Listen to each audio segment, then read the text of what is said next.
Hello everyone, welcome to my YouTube channel. Friends, आज एक नए वीडियो के साथ मैं आप सभी के सामने उपस्थित हूं। जैसा कि आप सभी भली भांति जानते हैं कि अभी हम लोग सीटेट के प्रीवियस ईयर्स के क्वेश्चन पेपर को सॉल्व कर रहे हैं और आज हम लोग इस वीडियो में सीटेट दिसंबर 2018 के पेपर 2 का सीडीपी को हम लोग आज सॉल्व करेंगे। बहुत अच्छे अच्छे प्रश्न आए हैं, कुछ डिफ़िकल्ट प्रश्न भी पूछे गए हैं, कुछ सिंपल प्रश्न भी पूछे गए हैं। जो अभ्यर्थी पहली बार सीटेट की एग्ज़ाम देंगे और जो 2-3 बार दे चुके हैं, अब तक उन्हें कामयाबी नहीं मिली है, तो उनके लिए ये वीडियो बहुत महत्वपूर्ण होने वाला है। उनसे मैं यही निवेदन करूँगा कि इस वीडियो को देखें और अपने जवाब दें। आपके कितने स्कोर हुए हमें कमेंट्स कर अवश्य बताइए। और जो नए अभ्यर्थी हैं, पहली बार सीटेट का एग्ज़ाम देंगे, तो उनसे तो मैं यही कहूँगा कि आप इस चैनल से के माध्यम से सीटेट की तैयारी कर सकते हैं। अभी हम लोग 2011 से लेकर 2022 तक जो ऑनलाइन एग्ज़ाम हुआ था, तो तमाम सीटेट के प्रीवियस ईयर्स पेपर क्वेश्चन को सॉल्व करेंगे। कल के वीडियो में मैंने 2018 के पेपर 1 का सीडीपी को सॉल्व किया था। आज 2018 के सीडीपी पेपर 2 का हम लोग सॉल्व करेंगे। उसके बाद फिर पेपर 1 का मैथ, पर्यावरण अध्ययन, हिंदी, इंग्लिश, तो तमाम पेपरों का हम लोग प्रीवियस ईयर्स का क्वेश्चन पेपर सॉल्व करने वाले हैं। तो जो अभ्यर्थी पहली बार दे रहे हैं, नए अभ्यर्थी हैं, वो लोग अवश्य जुड़ें और आपके कितने स्कोर हुए हैं हमें कमेंट्स कर अवश्य बताएं। वीडियो स्टार्ट करने से पहले फ्रेंड्स, यदि आप मेरे चैनल पर पहली बार आए हैं तो चैनल को सब्सक्राइब और बेल आइकन को प्रेस कर लें, ताकि आने वाले इसी तरह के हर वीडियो का नोटिफिकेशन सबसे पहले आपको मिले। सूत्रों के हवाले से ज्ञान प्राप्त हुआ कि इस बार जो सीटेट दिसंबर 2022 में जो परीक्षा होगी, उसका नोटिफिकेशन इसी महीने के अंतिम सप्ताह में आने की संभावना है। अब ये तो नोटिफिकेशन आने के बाद ही पता चलेगा कि इस बात में कितनी सच्चाई है। बहरहाल इतना तो कन्फर्म है कि पेपर जो है दिसंबर में अवश्य होंगे। तो सभी अभ्यर्थी से मैं विनम्र निवेदन करूंगा कि आप सभी सीटेट दिसंबर 2022 की तैयारी में जुट जाएं। और यदि आपने हमारे चैनल को अब तक सब्सक्राइब नहीं किया है, तो जल्द से जल्द हमारे चैनल सीटेट एक्सपर्ट को सब्सक्राइब करें, बेल आइकन को प्रेस करें और ज़्यादा से ज़्यादा ग्रुपों में शेयर करें। चलिए फ्रेंड्स, बिना देर किए हुए वीडियो को स्टार्ट करते हैं। तो आप ये देख रहे हैं कि ये पेपर जो है पेपर 2 का सीडीपी 2018 दिसंबर का है। तो इसका पहला प्रश्न आपके स्क्रीन पर है फ्रेंड्स। सृजनात्मकता को डैश की अवधारणा से संबंधित माना जाता है। तो फ्रेंड्स, एक बात फिर से मैं बता दूं, जैसा कि मैं हर वीडियो में बताते आया हूं कि सीटेट के प्रश्न को समझने का प्रयास करेंगे। जो अभ्यर्थी सीटेट के प्रश्न को समझ लेंगे, उनके लिए सीटेट का एग्ज़ाम क्वालिफाई करना आसान है। ऐसा कई बच्चों में मैंने पाया है कि वो प्रश्न समझते नहीं हैं और जल्दबाजी में उत्तर दे देते हैं और उनका उत्तर गलत हो जाता है। सीटेट के प्रश्न में ही आंसर छुपे रहते हैं, इन्हें समझने की ज़रूरत है। तो इस वीडियो में भी हम लोग समझने का प्रयास करेंगे। चलिए, तो पहला प्रश्न, जैसा कि हमने बताया आपको कि सृजनात्मकता को डैश की अवधारणा से संबंधित माना जाता है। हमें यह बताना है कि सृजनात्मकता की अवधारणा को किससे संबंधित माना जाएगा। पहला ऑप्शन है रवादार बौद्धिकता, दूसरा है अभिसरित सोच, तीसरा है विविध सोच, चौथा है द्रव बौद्धिकता। तो मैं बता दूं फ्रेंड कि सृजनात्मकता जो है ये विविध सोच इसके उत्तर हो जाएंगे। अब आप सोच रहे हैं कि ये कैसे हो गया। चलिए, इस पर हम लोग थोड़ा सा एनालिसिस कर लेते हैं। डाइवर्जेंट थिंकिंग, क्रिएटिविटी जो है फ्रेंड्स, ये एक बच्चा है, किसी चीज़ को वो एक ही तरीके से नहीं समझता है, नहीं सोचता है, उसके बारे में अलग अलग लॉजिक लगाता है, तरह तरह की वो सोच रखता है कि अगर मैं इसे ऐसा करूं तो कैसा होगा, इसे मैं ऐसे कर सकता हूं, इसे मैं इस प्रकार भी कर सकता हूं। तो इस तरह की जो अलग अलग सोच होती है, वो सब चीज़ सृजनात्मकता में शामिल होती है। वो सब कहीं ना कहीं सृजनात्मकता से संबंधित होती है। तो विविध सोच का मतलब अलग अलग प्रकार के सोच, तो ये सृजनात्मकता कहलाएगा। ओके, अब कभी भी ऐसे प्रश्न आएंगे तो आपके उत्तर गलत नहीं होंगे। इस चैनल पर जो भी आपको सीटेट की तैयारी कराई जाएगी, जिस पेपर की भी, वो आपको बिल्कुल ट्रिक में, आपको ट्रिक याद रखना है। ट्रिक भूलेंगे तो फिर आपके उत्तर गड़बड़ा जाएंगे। इसलिए आप सभी ये भली भांति जानते हैं कि सीटेट को क्वालिफाई करने के लिए कोई ऑथेंटिक बुक की जरूरत नहीं पड़ती है और कोई ऑथेंटिक बुक से प्रश्न आते भी नहीं है। इसलिए सीटेट में जो प्रश्न आते हैं उसके उत्तर उसी में छुपे होते हैं, इसलिए उनके प्रश्नों को समझना बहुत ज़रूरी है। तो अब ऑफकोर्स मैं उम्मीद करता हूं कि आप यहां तक समझ गए होंगे कि अब सृजनात्मकता से कभी भी कोई प्रश्न आएंगे तो आपके गलत नहीं होंगे। अलग अलग प्रकार की सोच, तरह बेतरह की सोच को हम लोग सृजनात्मकता में शामिल समझते हैं, सृजनात्मकता से संबंधित समझते हैं, सृजनात्मकता कहलाता है। चलिए फ्रेंड्स, नेक्स्ट प्रश्न आपके सामने है।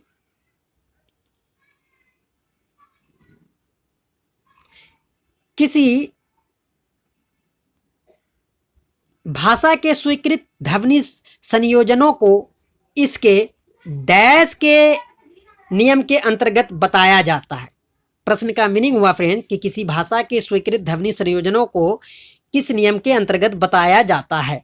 व्याकरणिक, वाक्यात्मक, विभक्ति विषयक, ध्वनि संबंधी। इस प्रश्न का उत्तर फ्रेंड्स प्रश्न में ही छुपा हुआ है। जरा सा आप ध्यान देंगे तो आपको आंसर मिल जाएंगे तुरंत। आप देख सकते हैं कैसे इसके उत्तर हुए ध्वनि संबंधी, क्योंकि प्रश्न में ही आप देख सकते हैं कि किसी भाषा के स्वीकृत ध्वनि संयोजक को, तो जब यहाँ पर प्रश्न में ही ध्वनि संयोजक का जिक्र किया गया है तो जाहिर सी बात है कि ये ध्वनि संबंधी ही नियम के अंतर्गत बताया जाएगा, क्योंकि प्रश्न ध्वनि से ही पूछा जा रहा है, इसलिए ध्वनि संबंधी नियमों के अंतर्गत बताया जाएगा। अब अगले प्रश्न पर चलते हैं। तो अगला प्रश्न है, जब सोचने की प्रक्रिया किसी भाषा द्वारा प्रभावित होती है तो ऐसी स्थिति को कहते हैं। जी हाँ, सोचने की। तो इस प्रश्न को आप समझिए कि मान लीजिए कि कोई तमिल का बच्चा यूपी बिहार में आ जाए और वो तमिल भाषा अगर बोले तो क्या यूपी और बिहार के बच्चे समझ पाएंगे? नहीं समझ पाएंगे। तो इस तरह जो प्रभावित होगा वो क्या कहलाएगा? भाषा निर्धारित, संज्ञानात्मक पक्ष, सामाजिक, भाषाई उद्धृत या संस्कृति प्रभावित। तो ये क्या कहलाएगा? भाषा निर्धारित, क्योंकि कहीं ना कहीं ये भाषा ही हमें प्रभावित कर रहा है कि वो अपनी तेलुगु भाषा में क्या बोल रहा है हम समझ नहीं पा रहे। तो ये क्या हो गया? भाषा निर्धारित। इंग्लिश हिंदी दोनों में है प्रश्न है, आप देख सकते हैं। जिस लैंग्वेज में क्वेश्चन समझ में आए वो उसी हिसाब से आंसर देंगे और कमेंट्स करके हमें बताइएगा कि आपके कितने सही हुए। चलिए अगले प्रश्न में चलते हैं। अपने अनुभवों और लक्षणों के आधार पर उपकरणों में खराबी के कारण की परिकल्पना का परीक्षण कर रवि उपकरणों की मरम्मत करता है। वह उपयोग करता है कलन विधि का, मानसिक दृढ़ता का, अनुमानी विधि का या अंतर्दृष्टि का। तो आप देख रहे हैं कि एक बच्चा जिसका नाम रवि है, वो उपकरण में खराबी हो रहा है, तो उसमें जो है वो खराबी के कारण परिकल्पना का परीक्षण कर रहा है। जैसे कि मान लीजिए कि आप हमके घर में अगर कोई बल्ब है या इलेक्ट्रिक से चलने वाले जो फैन है, पंखे, अगर उसमें कुछ खराबी हो जाता तो हम लोग उसमें कुछ ना कुछ करते हैं कि आखिर क्या वजह, क्या चीज़, ये जानने का हम लोग प्रयास करते हैं, है ना। तो वो किस आधार पर करते हैं हम लोग? तो अनुमान के आधार पर। इसलिए यहां पर इस प्रश्न का उत्तर हो जाएगा अनुमानी विधि का, क्योंकि आप अपने अनुभव और लक्षण के आधार पर उपकरणों की मरम्मत कर रहे हैं, तो आप एक अनुमान, एक अंदाजे के मुताबिक आप कर रहे हैं। इसलिए ये जो ह्यूरिस्टिक है ये इस प्रश्न का सही उत्तर हो जाएगा। अगले सवाल पर चलते हैं। 5वां सवाल है, दिव्या अक्सर निर्देशित कार्यों को छोटे छोटे हिस्सों में विभाजित कर आसान बना लेती है, वह उपयोग करती है। हमें बताना कि वो क्या उपयोग कर रही है? द्वितीयक विस्तारण विधि का, उपलक्ष्य विश्लेषण विधि का, क्रियात्मक जड़ता नियामक विधि का, कम करने की विधि का। तो यहाँ पर आप सभी को मैंने थ्योरी में पढ़ाया था, जो हमारे पुराने स्टूडेंट हैं वो अच्छी तरह जानते होंगे कि किसी भी कार्य को जब छोटे छोटे हिस्सों में हम लोग विभाजित करके कार्य करते हैं तो वो क्या कहलाता है? विश्लेषण कहलाता है। कहीं ना कहीं वो विश्लेषण, और संश्लेषण क्या होता है कि छोटे छोटे टुकड़े को जोड़ करके इकट्ठा कर लेते हैं, है ना, तब वो संश्लेषण विधि होता। और यहाँ क्या हो रहा है कि एक कोई बड़ा चीज है उसको छोटे छोटे टुकड़े में करके उसको समझाया जा रहा है। तो ये उपलक्ष्य विश्लेषण विधि का यहाँ पर दिव्या प्रयोग कर रही है। चलिए अब अगले सवाल पर चलते हैं।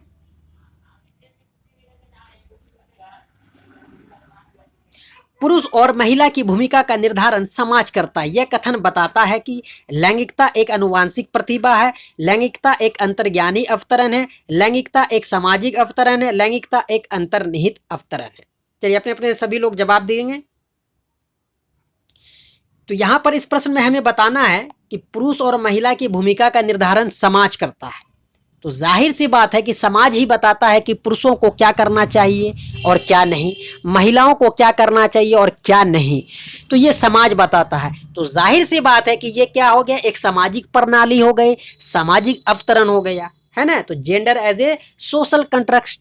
तो आप लोग सवाल को समझने का प्रयास करेंगे तो ऑटोमेटिक ही आपके जवाब आपको प्रश्न में ही मिल जाएंगे। इसलिए इस प्रश्न का सही उत्तर ऑप्शन 3, लैंगिकता एक सामाजिक अवतरण है। चलते हैं नेक्स्ट सवाल पर। ग्रेडिंग, कोडिंग, अंकन और क्रेडिट संचय प्रणाली या डैश के कुछ उदाहरण है। हमें बताना है कि ग्रेडिंग, कोडिंग, अंकन, क्रेडिट जो प्रणाली है वो किसका उदाहरण है।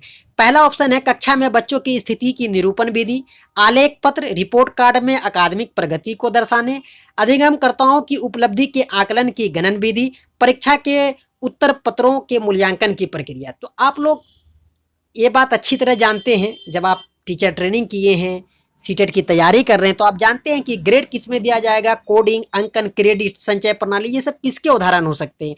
तो ये कहीं ना कहीं एग्जाम्पल जो है अधिगमकर्ताओं की उपलब्धि के आकलन की गणन विधि हुई। इसलिए इसका जवाब जो है option 3 is the right answer हो जाएगा फ्रेंड्स।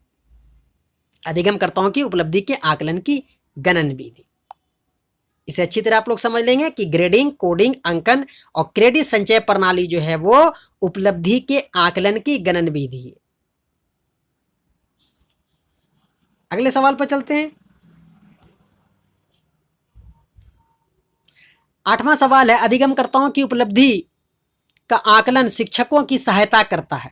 शिक्षण अधिगम विधियों की प्रभावशीलता का मूल्यांकन करने में, कक्षाओं में अधिगमकर्ताओं के क्षमता समूह बनाने में, शिक्षण के लिए गतिविधि की सूची तैयार करने में, अधिगमकर्ताओं के प्रदर्शन का रिकॉर्ड रखने में।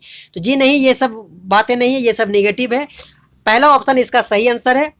शिक्षण अधिगम की विधियों की प्रभावशीलता का मूल्यांकन करने में, कि टीचर ने जो पढ़ाया है वो टीचिंग मेथड कहाँ तक प्रभावशाली रहा, इसका मूल्यांकन करने के लिए अधिगमकर्ताओं की उपलब्धि का आकलन शिक्षकों की ये सहायता करता है इसी में। तो इसलिए ऑप्शन नंबर 1 इस प्रश्न का सही उत्तर होगा। चलते हैं अगले सवाल पर। समावेशी शिक्षा के सिद्धांत पर आधारित है। समता एवं समान अवसर, सामाजिक अस्तित्व एवं वैश्वीकरण, विश्व बंधुता, सामाजिक संतुलन। तो समावेशी शिक्षा जो है, जैसा कि आप सभी जानते हैं कि ये समता और समान अवसर पर है।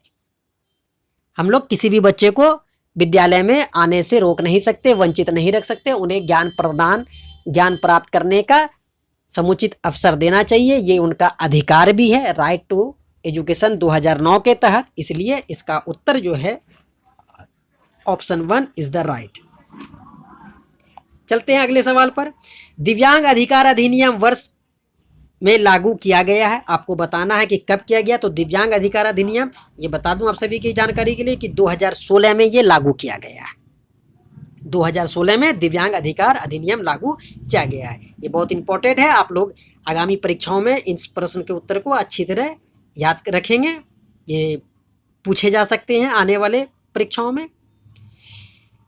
जिन्होंने अब तक मेरे चैनल सीटेट एक्सपर्ट को सब्सक्राइब और बेल आइकन को प्रेस नहीं किया वो जल्द से जल्द कर लें। अगला सवाल है फ्रेंड्स, व्यक्तिगत विविधताओं वाले बच्चों को पढ़ाने के लिए ऐसे विद्यालय होने चाहिए जहां शिक्षक, प्रश्न ये कह रहा है कि व्यक्तिगत विविधता, हमें समझना है प्रश्न को। ये सीडीपी प्रीवियस ईयर्स के लाने का मकसद ही मेरा ये है कि आप सवाल को समझें और फिर उत्तर दें। तो आपके सवाल बिना किसी बुक की तैयारी किए हुए आप आसानी से प्रश्न का उत्तर दे सकते हैं। ऐसा ट्रिक मैं लेकर के आया हूं।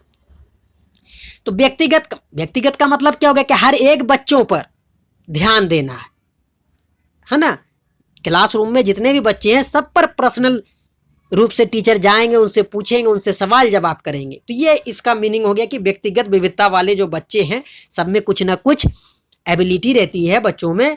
हर बच्चा तो एक ही मेथड से नहीं समझ सकता, हर बच्चे में अलग अलग गुण होते हैं। तो वैसे विद्यालय होने चाहिए जहाँ शिक्षक विभिन्न अधिगम आवश्यकताओं के अनुसार विभिन्न शिक्षण अधिगम प्रविधियों का प्रयोग करने में प्रशिक्षित हो।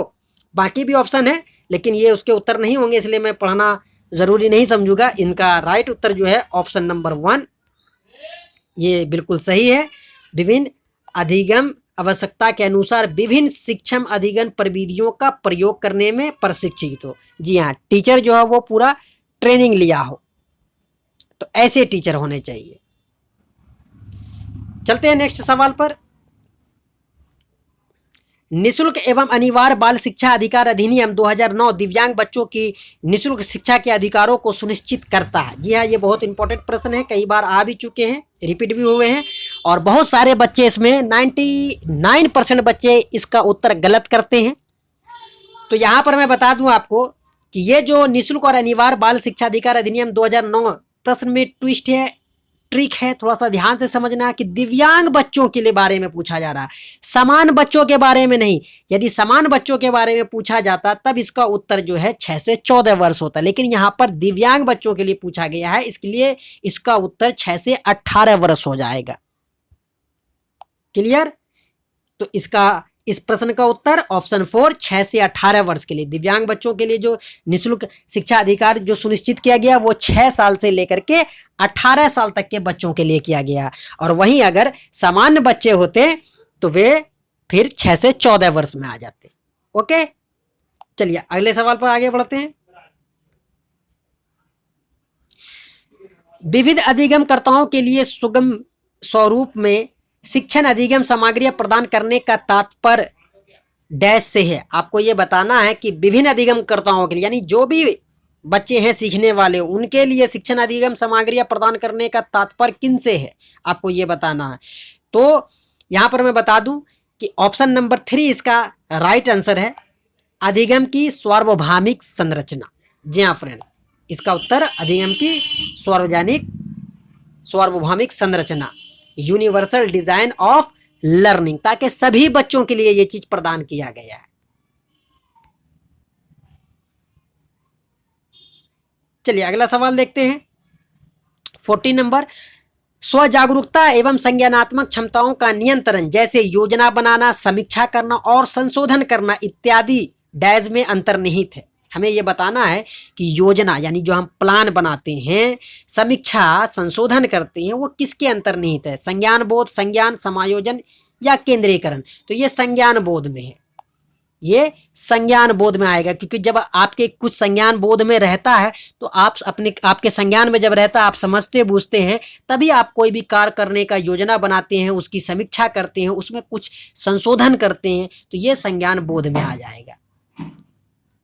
चलिए अगले सवाल पर चलते हैं। 15 नंबर, जब बच्चे प्राप्त की गई सूचना की व्याख्या करने के लिए अपने अनुभवों के आधार पर सोचते हैं तो उसे कहा जाता है। जी हाँ, बच्चे को कोई जानकारी है, कोई सूचना मिली है, उस सूचना की बच्चा व्याख्या जो करेगा अपने अनुभव के आधार पर करेगा, तो वो क्या कहलाएगा। तो मैं बता दूं, इस प्रश्न का सीधा सीधा उत्तर हो जाएगा फ्रेंड्स, मूर्त सोच। जी हाँ, ये बहुत इंपॉर्टेंट प्रश्न है, आप लोग इसे अच्छी तरह पढ़ेंगे ताकि आने वाले परीक्षाओं में ये आपको रिपीट हो सकते हैं ये प्रश्न। तो जब बच्चा किसी चीज को सीख चुका है, बच्चे के पास कोई ज्ञान प्राप्त है, कोई भी सूचना उसे प्राप्त है और उसकी व्याख्या वो अपने अनुभव एक्सपीरियंस के आधार पर करता, तो वो मूर्त सोच कहलाता है। इसलिए इस प्रश्न का उत्तर जो हो जाएगा option 3 is the right answer. चलते हैं अगले सवाल पर हम लोग बढ़ने का प्रयास करते हैं। 16 नंबर प्रश्न है, अधिगमकर्ताओं को व्यक्तिगत क्षमता के आधार पर उनकी कठिनाइयों के विभिन्न स्तरों को ध्यान में रखते हुए पढ़ाने की विधि को डैश कहा जाता है।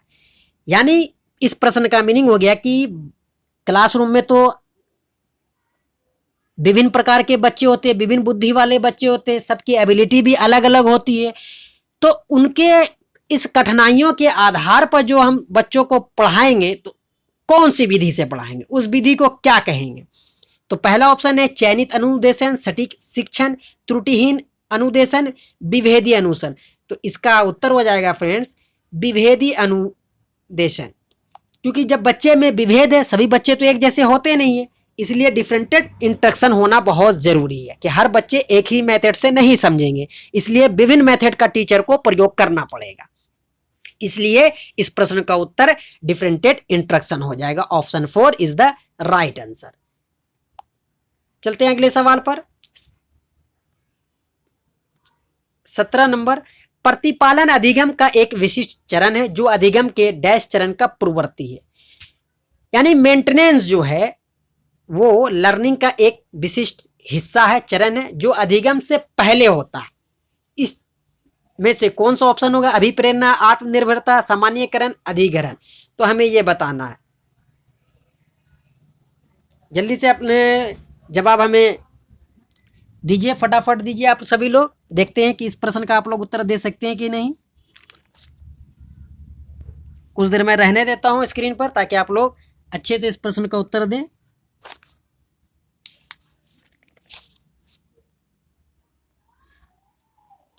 तो बता दूं कि इस प्रश्न का उत्तर जो है ऑप्शन 3 इज द राइट हो जाएगा, सामान्यीकरण, जनरलाइजेशन।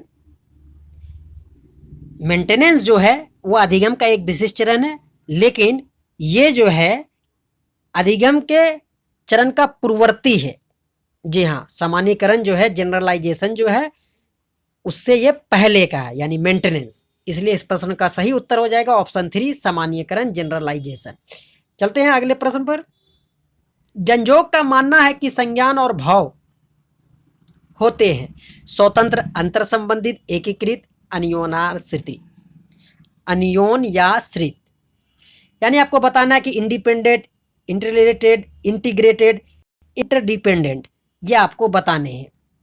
तो बता दूं कि जनजोग साहब ये मानते हैं कि ये दोनों स्वतंत्र होते हैं, यानी इंडिपेंडेंट होते हैं। ठीक है, संज्ञान और भाव जो है एक दूसरे से स्वतंत्र होते हैं, इंडिपेंडेंट होते हैं, ये जनजोग साहब का कहना है। अगले सवाल पर चलते हैं। पहले से सीखे हुए कार्यों में सुधार लाने के लिए शिक्षक बच्चों को प्रदर्शन देकर सिखा रहा है, वह शिक्षण की डैश विधि का प्रयोग कर रहा है। आपको बताना कि बच्चा कोई चीज पहले से सीखा हुआ है, लेकिन उसके सीखने के कार्य में सुधार लाना, उस सुधार लाने के लिए टीचर जो है एक प्रदर्शन देकर के बच्चों को सिखा रहा है। तो यह टीचर किस मेथड का प्रयोग कर रहे हैं, किस विधि का प्रयोग कर रहे हैं, हमें यह उत्तर देना है। अवलोकन का, संशोधन का, प्रतिरूपण का, या अनुकरण का। तो बता दूं आप सभी की जानकारी के लिए कि ये जो हमारे टीचर जो प्रयोग कर रहे हैं कि जब बच्चा कोई चीज सीखा हुआ है, सीखे हुए कार्य में सुधार लाने के लिए वो जो है प्रदर्शन देकर सिखा रहे हैं, तो वो प्रतिरूपण विधि का प्रयोग कर रहे हैं, यानी मॉडलिंग। क्योंकि आप प्रदर्शन किसी भी चीज का करेंगे तो वो मॉडलिंग कहलाएगा। जैसे कि आप बच्चे अगर आप किड्स पे पढ़ा रहे हैं, भिन्न का किट दे करके पढ़ा रहे हैं, है ना, गणित अगर कुछ समझा रहे हैं, या आपके पास बहुत तरह के किट्स आते हैं बच्चों को पढ़ाने के लिए, है ना, तो उसका आप अगर नमूना दिखाएंगे, बच्चे को चित्र दिखाएंगे, फिगर दिखाएंगे, तो वो कहीं ना कहीं वो क्या हो गया, मॉडलिंग कहलाएगा, प्रतिरूपण कहलाएगा। तो अब कभी भी अगर इस तरह के प्रश्न आपसे पूछे जाएंगे तो अब आप समझ लेंगे कि यहाँ पर जो टीचर किस विधि का प्रयोग कर रहे हैं, तो वो मॉडलिंग का यानी प्रतिरूपण का प्रयोग कर रहे हैं। चलते हैं अगले सवाल पर। मैत्री और जैनिस के अनुसार निर्णय लेने वाले बच्चे समस्या का विश्लेषण करते हैं, विकल्पों की सूची बनाते हैं और इसके फायदे और नुकसान के प्रत्येक पहलू पर विचार करते हैं, उसका व्यवहार प्रस्तुत करता है। सतर्क, निवर्तमान, निरंकुश, चौकस। ये दो शख्स हैं मैत्री और जैनिस के अनुसार कि निर्णय लेने वाले बच्चे जो फैसला लेते हैं, समस्या का विश्लेषण करते हैं और विकल्पों की सूची बनाते हैं और उसके लाभ और हानि के प्रत्येक पहलू पर भी विचार विमर्श करते हैं, तो वो बच्चा क्या व्यवहार प्रस्तुत कर रहा है? तो वो बच्चा विजिलेंट प्रस्तुत कर रहा है, यानी सतर्क है, या जो हर पहलू का ध्यान रख रहा है। इसलिए इस प्रश्न का उत्तर हो जाएगा ऑप्शन 1 सतर्क। आप यहां भी देख सकते हैं विजिलेंट, कि वो बच्चा नफा नुकसान का भी ध्यान रखना है, समस्या का भी विश्लेषण कर रहा है, निर्णय लेने की भी उसके अंदर कैपेसिटी है। तो ये बच्चे का व्यवहार क्या प्रस्तुत हो रहा है कि वो बच्चा सतर्क है। अगले प्रश्न में चलते हैं। एक समस्या सुधार बच्चा डैश विचार के आधार पर कथनों की सच्चाई या संभावना का मूल्यांकन कर सकता है। हमें ये बताना है इस प्रश्न में कि एक समस्या सुधार, यानी बच्चा जो है वो समस्या को जो सुधारेगा तो किस विचार के आधार पर समस्या को वो सुधार सकता है। सौंदर्यबोध, अमूर्त, तार्किक, सृजनात्मकता। जल्दी से अपने उत्तर दीजिए हमें। तो बता दूं आप सभी की जानकारी के लिए कि ये तार्किक यानी लॉजिकल। हम लोग कोई भी चीज का समस्या का समाधान करते हैं तो कहीं ना कहीं उसमें हम लोग अपनी लॉजिक का इस्तेमाल करते हैं। तो जहां पर ऐसे प्रश्न आ जाए, समस्या सुधार बच्चा जो है किस आधार पर कथनों की सच्चाई या संभावना का मूल्यांकन कर सकता है, तो तार्किक, लॉजिक। बस इस चीज को आप लोग ध्यान में रखेंगे तो आपके उत्तर कभी गलत नहीं होंगे। तो लॉजिकल पर इस प्रश्न का सही उत्तर तार्किक हो जाएगा। चलते हैं अगले सवाल पर बढ़ते हैं। 22 नंबर प्रश्न है। जिस दिए गए कार्य को करते समय बच्चे स्वयं आनंद लेते हुए अनुभव प्राप्त करते हैं उसे कहा जाता है। जी हाँ फ्रेंड, जिस दिए गए, यानी मान लीजिए कि आपने बच्चे को एक काम दिया और बच्चे उसे खुशी खुशी अपने अनुभव के आधार पर कर लेते हैं तो उसे क्या कहेंगे? तो जाहिर सी बात है क्या कहा जाएगा। तो पहला ऑप्शन है उपभोक्ता प्रकार का कार्य, निर्माणात्मक प्रकार का कार्य, समस्यात्मक प्रकार का कार्य, ड्रिल और अभ्यास कार्य। तो आपको यह बताना है फ्रेंड्स कि इनमें से कौन सा ऑप्शन सही है। तो आप सभी की जानकारी के लिए मैं बता दूं कि कंज्यूमर टाइप टास्क, यानी हमने जो बच्चे को जो कार्य दिया, बच्चे उसे खुशी खुशी कर रहे हैं, तो ये कार्य उपभोक्ता प्रकार का कार्य कहलाएगा, कंज्यूमर टाइप टास्क। ध्यान रखें, आप एज ए टीचर हैं, बच्चों को कुछ क्लास में कुछ भी कार्य देंगे करने के लिए कि ये करके दिखाओ, ये बना के दिखाओ, तो वो जो है खुशी खुशी अनुभव लेते हुए उस काम को करेगा, तो उसे हम लोग क्या कहेंगे? उपभोक्ता प्रकार का कार्य। अगले सवाल पर चलते हैं। 23 नंबर प्रश्न है। बहुसंवेदी शिक्षण अधिगम की परिविधि में अधिगम संवर्धन हेतु दृश्य, श्रव्य, स्पर्श और डैश संवेदनाओं का एक साथ प्रयोग किया जाता है। आपको यहाँ पर क्वेश्चन में समझना है कि दृश्य यानी देखने वाले, श्रव्य यानी सुनने वाले, स्पर्श यानी टच करने वाले और डैश संवेदनाओं का एक साथ प्रयोग किया जाता है। तो बहुसंवेदी शिक्षण अधिगम की परिविधि में तो यहाँ पर है कर्ण कोटर, प्रत्यक्षीकरण, अवलोकन, गतिबोधक। तो जाहिर सी बात है कि दृश्य देखने वाले हो गए, श्रव्य सुनने वाले, स्पर्श छूने वाले, गतिबोधक चलने वाले। तो बहुसंवेदी शिक्षण अधिगम में गतिबोधक का भी, आपको काइनेस्थेटिक का भी प्रयोग किया जाता है, इसलिए इसका option 4 is the right answer है, काइनेस्थेटिक। आप एक बार अंग्रेजी भी आप देख सकते हैं। मल्टी सेंसरी अप्रोच जो रखा गया टीचिंग लर्निंग, तो उसके लिए आप बच्चे को कुछ दिखा करके भी पढ़ा सकते हैं। टेप रिकॉर्डर सुनने में आ जाएंगे, स्पर्श करने वाले, छूने में जो बोर्ड है उसे भी हम छू करके बता सकते हैं, और गतिबोधक चलने वाले जैसे रेडियो है ना, कोई भी संगीत वगैरह हम लोग बजा सकते हैं। मोबाइल में बच्चों को कोई भी कविता, कथा, गाथा हम लोग सुना सकते हैं। तो ये इसलिए वो गतिबोधक आ गए। इस प्रश्न के सही उत्तर होंगे ऑप्शन 4। अगला प्रश्न है 24 नंबर। शरीर के केंद्रीय भाग से परिधियों या अंगांगों की ओर का विकास दर्शाता है।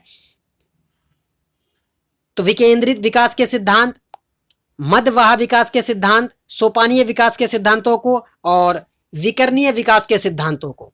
तो बता दूं कि इस प्रश्न का सही उत्तर है फ्रेंड्स मध्यवाह विकास के सिद्धांतों को।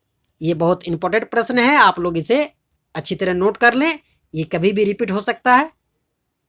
शरीर के केंद्रीय भाग से परिधियों का अग्रांगों की ओर का विकास जो है वो दर्शाएगा मध्यवाह विकास के सिद्धांत को। चलते हैं अगले प्रश्न पर। स्कूली बच्चों के समाजीकरण की एक ऐसी संस्था है जहां प्रमुख स्थान स्कूल की दिनचर्या का होता है, प्रमुख स्थान स्कूल की गतिविधियों का होता है, प्रमुख स्थान स्कूल के शिक्षकों का होता है, प्रमुख स्थान स्कूली बच्चों का होता है। आपको ये बताना, ये तो बहुत सिंपल प्रश्न है, सभी लोग दे सकते हैं आसानी से जवाब। तो बता दूं, इस प्रश्न का सही उत्तर है प्रमुख स्थान स्कूली बच्चों का होता है, क्योंकि स्कूल जो है बच्चों के समाजीकरण की एक ऐसी संस्था है। तो जब स्कूल में क्लास में जब बच्चे नहीं रहेंगे तो फिर समाजीकरण क्या होगा। कई बच्चे देते हैं इस प्रश्न को उत्तर कि प्रमुख स्थान स्कूल की गतिविधियों का। देखो, स्कूल में जब बच्चे ही नहीं रहेंगे तो फिर गतिविधि किस काम की होगी, उनमें कहाँ से समाजीकरण होगा, कुछ नहीं होगा। तो इसलिए प्रमुख स्थान स्कूली बच्चों का होता है, इसलिए इस प्रश्न का सही उत्तर option 4 is the right answer होगा।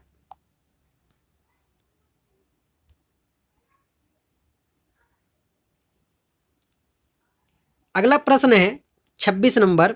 जब आप एक शिक्षक समूह से जुड़ जाते हैं और अपने समूह के अन्य लोगों की ही तरह पोशाक धारण करने लगते हैं तो आप प्रदर्शन कर रहे होते हैं।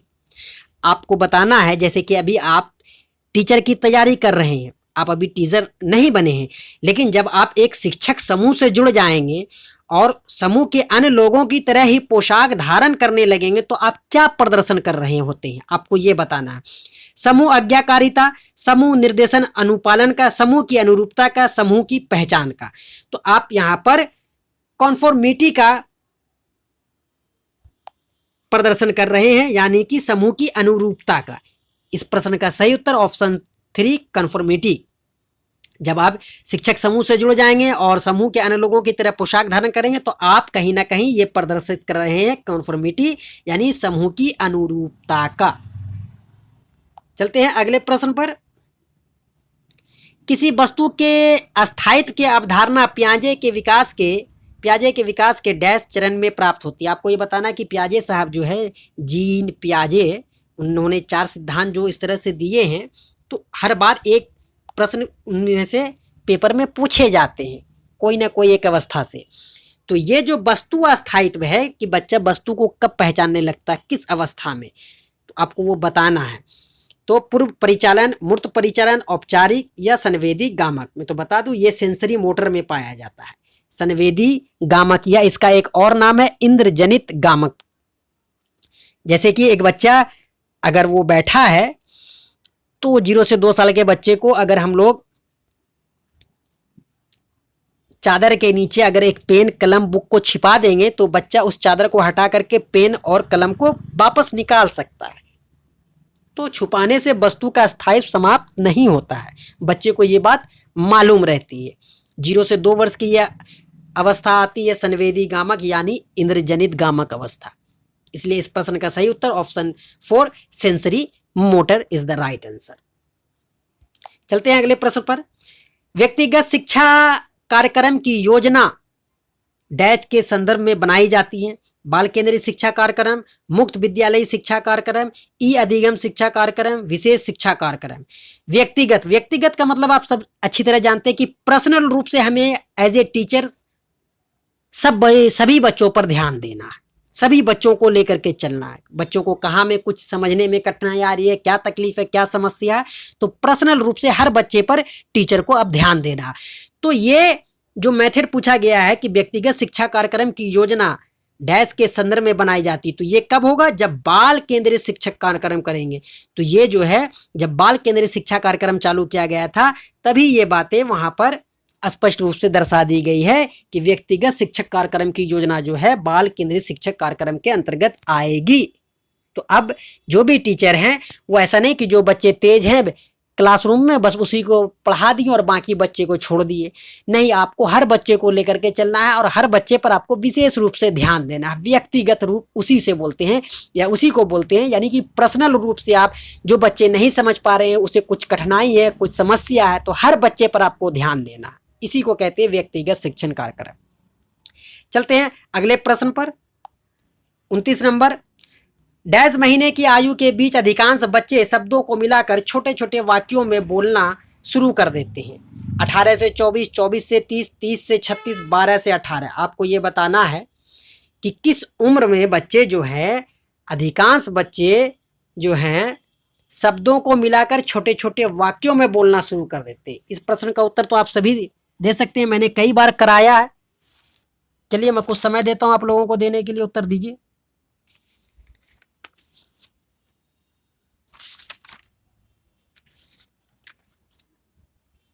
सभी अभ्यर्थी जिन्होंने अब तक मेरे चैनल को सब्सक्राइब और लाइक नहीं किया तो जल्द से जल्द कर लें, और जो नए अभ्यर्थी हैं उनसे तो विनम्र निवेदन करूंगा कि इस चैनल से सीटेट एक्सपर्ट की माध्यम से आप सभी तैयारी करें, आप सभी को अवश्य सफलता मिलेगी।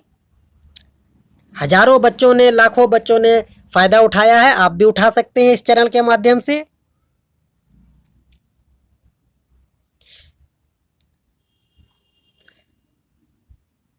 तो चलिए, इस प्रश्न का सही उत्तर है 18 से 24। जी हाँ, 18 से 24 माह के बच्चे जो हैं कुछ शब्दों को मिलाकर वाक्यों में बोलना शुरू कर देते हैं। 18 से 24, first option is the right answer.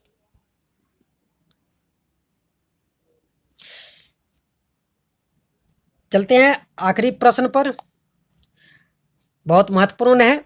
बुद्धि लब्धि या आईक्यू की अवधारणा दी गई थी, यानी किसने दिया था? बीने ने, अस्टर ने, टर्मन ने, गैल्टन ने। ये किसके द्वारा दिया गया था? आप सभी हमें जल्दी जल्दी कमेंट्स कर बताइए, अपने अपने उत्तर दीजिए।